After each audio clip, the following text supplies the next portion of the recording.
বান্দরবানের নাইক্ষ্যংছড়ি উপজেলায় অস্ত্র উদ্ধারের সোর্স ভেবে একজনকে কুপিয়ে ও পিটিয়ে হত্যা করেছে সন্ত্রাসী বাহিনীর এক সদস্য।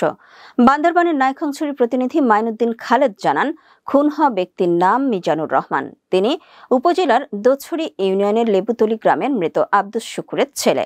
নিহতের ভাই মোহাম্মদ আলম বলেন, নিহত মিজান 2 সন্তানের জনক। তিনি 27 জুন ভোরে চট্টগ্রাম মেডিকেলে মারা যান। তার আগের দিন 26 জুন বিকেল 4টার দিকে তাকে কুপিয়ে ও পিটিয়ে আঘাত করে লেবুতলীর আলী আকবর বাহিনীর second in command Abdur Rahim ও তার দল।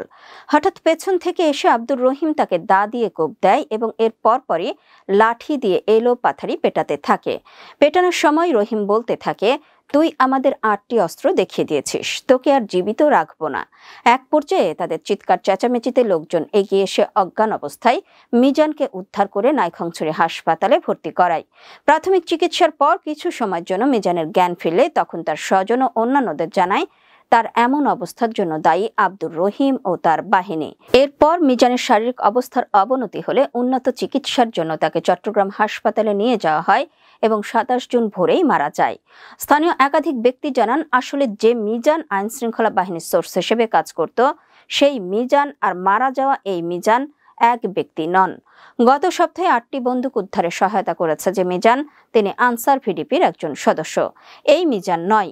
নাইক্ষ্যংছড়ি থানার অফিসার ইনচার্জ মোহাম্মদ মাসরুর হক বলেন, ঘটনার পরপর পুলিশ ঘটনাস্থলে যায়। মিজানকে যেই খুন করুক না কেন, তদন্তপূর্বক আইনানুগ ব্যবস্থা গ্রহণ করে তাকে আইনের আওতায় আনা হবে। উল্লেখ্য, ঘটনাস্থল লেবুতলী সন্ত্রাসী জোন, মিয়ানমার থেকে আনা অস্ত্র এবং মাদকের চালানের টার্নিং পয়েন্ট। এখানে বাংলাদেশি কয়েকটি বাহিনীর আস্তানাও আছে। তার মধ্যে 2টি আস্তানায় হানা দিয়ে গত সপ্তাহে 3টি পিস্তল ও 5টি বন্দুক উদ্ধার করে বিজিবি ও পুলিশ।